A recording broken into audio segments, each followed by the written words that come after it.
लोकसभा चुनाव 2019 के नतीजे आने शुरू हो गए हैं और नतीजों में भारतीय जनता पार्टी मजबूत स्थिति में दिखाई दे रही है। तो वहीं जनपद गाजीपुर में गाजीपुर लोकसभा क्षेत्र से भाजपा के प्रत्याशी मनोज सिन्हा गठबंधन के प्रत्याशी अफजाल अंसारी से पिछड़ते हुए नजर आ रहे हैं।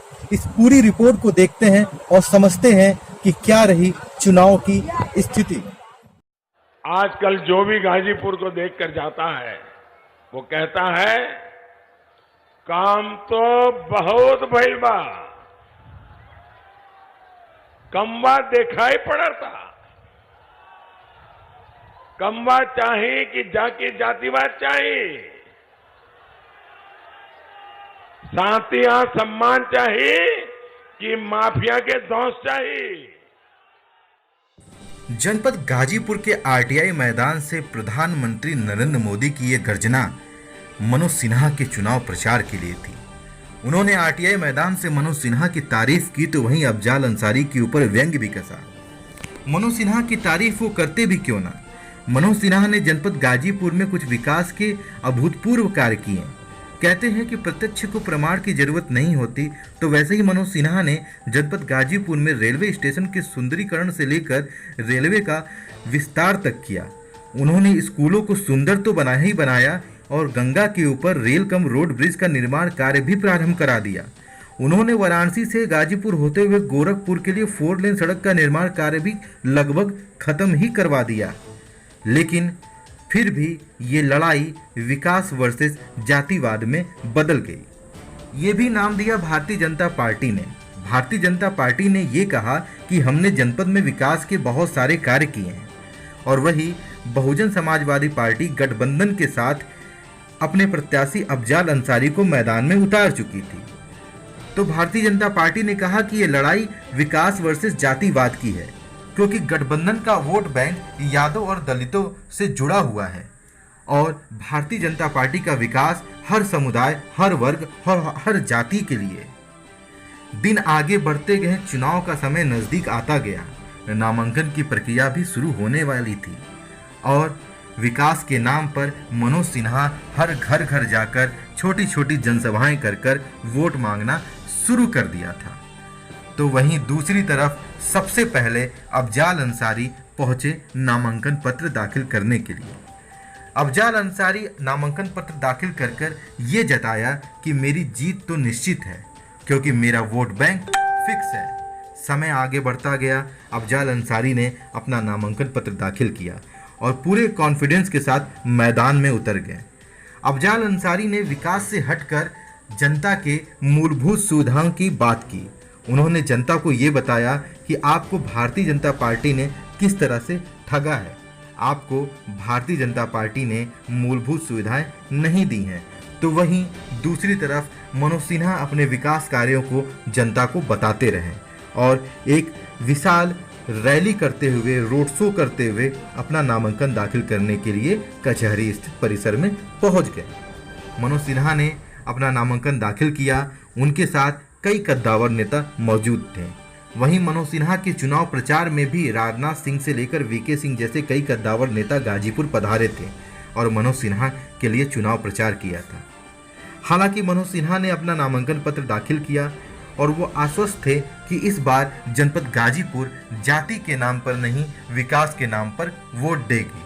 समय बढ़ता गया, चुनाव प्रचार चलते गए। दोनों नेता जनमानस को अपनी अपनी बात बताते गए। कहीं अफजाल अंसारी ने प्रधानमंत्री नरेंद्र मोदी से लेकर मनोज सिन्हा तक की खिंचाई की, तो वहीं मनोज सिन्हा ने भी अफजाल अंसारी को ऊपर व्यंग कसना नहीं छोड़ा। दिन आ गया चुनाव का। चुनाव के दिन लोग, जनमानस बूथों पर पहुंचना शुरू हो गए। अपने मत का प्रयोग करना उन्होंने शुरू कर दिया। मत का प्रयोग करके उन्होंने अपना मतदान किया। उस दिन भी जनमानस के मत अलग अलग थे।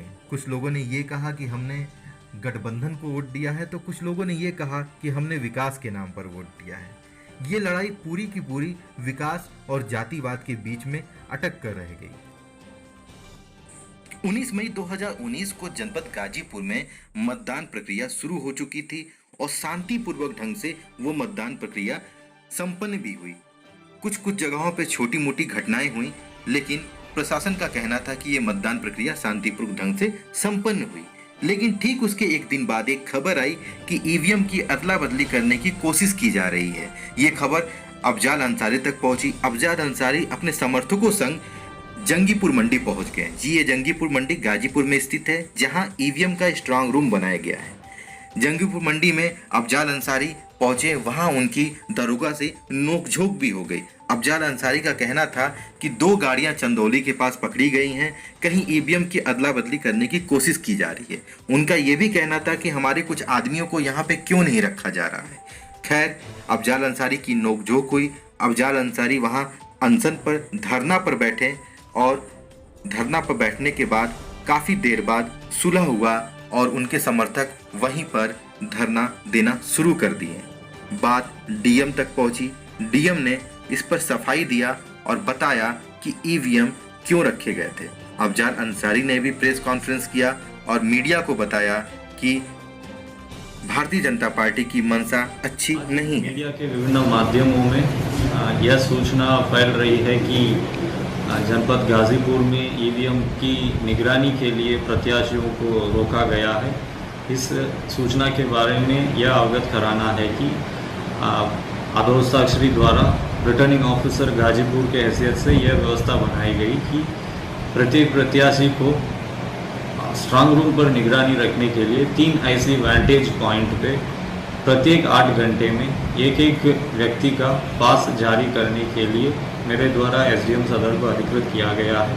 उक्त के क्रम में प्रशासन बिल्कुल यह चाहता है कि प्रत्येक प्रत्याशी आयोग की इस व्यवस्था को ज़रूर यूज़ करें और प्रत्येक प्रत्याशी अपना जो 8 घंटे का एक शिफ्ट में 3 वैंटेज पॉइंट पर एक व्यक्ति का वहाँ नियुक्त करने के लिए अपने आवेदन ज़रूर प्रस्तुत करें।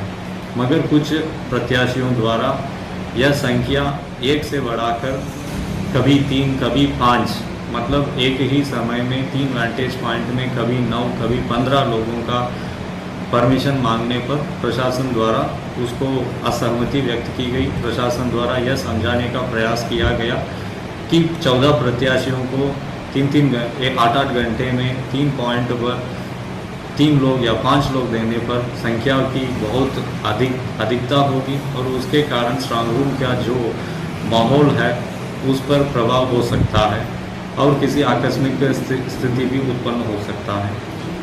प्रशासन का यह पूरा प्रयास है कि प्रत्येक प्रत्याशी 3 वैंटेज पॉइंट पर एक व्यक्ति ज़रूर तैनात करें और स्ट्रांग रूम पे जो व्यवस्था है उसको ज़रूर निगरानी रखें।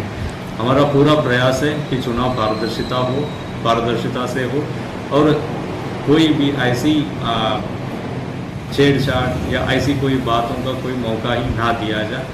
हम सारे प्रत्याशियों से पुनः अनुरोध करेंगे कि ज़रूर अपनी प्रशासन की इस व्यवस्था के अनुसार ज़रूर अपनी प्रतिनिधि को स्ट्रांग रूम की निगरानी के लिए तैनात करने के लिए ज़रूर वो आवश्यक कार्रवाई करें। बहरहाल जिला अधिकारी के बालाजी ने ईवीएम के मुद्दे का समाधान निकाल दिया। उन्होंने वीडियो रिलीज किया और ईवीएम से जुड़ी हुई सारी जानकारी बताई और प्रत्याशियों से जुड़ी हुई भी जानकारी दी कि स्ट्रांग रूम के पास कितने लोग कैसे रह सकते हैं। स्ट्रांग रूम के पास जहां मतगणना होनी थी वहां की सुरक्षा व्यवस्था भी चकाचौंध कर दी गई। पुलिस प्रशासन भी वहां मौजूद थे और जिलाधिकारी ने भी वहां मीडिया से वार्ता की। यहाँ 7 विधानसभाओं की काउंटिंग होगी, जिसमें गाजीपुर क्षेत्र का भी है, बलिया क्षेत्र का भी है। अभी काउंटिंग की तैयारियाँ चल रही थी। उम्मीद है कि रात तक पूरा काउंटिंग का तैयारियां पूरी हो जाएगी। ऐसे में लेकर सर डाइवर्जन और सुरक्षा की दृष्टि से क्या क्या तैयारियां की गई? डाइवर्जन पुलिस ने व्यवस्था किया है बुथैया घाट से और गिरनौर तिराहा से, और भी बारीकी की डाइवर्जन का पार्किंग का प्लानिंग की गई है। और 100 मीटर की जो परिधि है वहाँ केवल आदमी पैदल ही जा सकता, कोई भी वो गाड़ी वाहन उसमें जा नहीं सकता और मोबाइल फ़ोन अंदर अलाउड नहीं है। और पैरामिलिट्री और लोकल पुलिस पीएसी का अच्छे से सुरक्षा की व्यवस्था रहेगी। ऐसे में देखा जाए सर, अफजाल अंसारी जो है धरने पर बैठे थे और कहीं ना कहीं सुरक्षा व्यवस्था पर वो नहीं, तमाम हमेशा प्रशासन पूरी तैयार था। उनकी जो प्रतिनिधि है यहाँ स्ट्रांग रूम की सुरक्षा में स्ट्रांग रूम की निगरानी में रखने के लिए केवल इस बार क्योंकि उनके द्वारा ज़्यादा प्रतिनिधियों का यहाँ निगरानी में रखने के लिए मांग की गई थी। हमारे द्वारा उस संख्या को एक रखने के लिए उनसे अनुरोध किया गया। फिर बाद में हम दोनों प्रशासन और उनके सहमति से 5 विधानसभाओं में उनकी जो प्रतिनिधि निगरानी कर रहे हैं। बहरहाल मतगणना हुई, नतीजे आए और अफजाल अंसारी ने 1 लाख से ज़्यादा मतों से इस चुनाव को जीत लिया। अफजाल अंसारी पहले भी सांसद रह चुके हैं और एक बार फिर उन्हें सांसद बनने का मौका मिला। अब देखने वाली बात ये होगी कि अफजाल अंसारी गाजीपुर के विकास के लिए क्या कार्य करते हैं।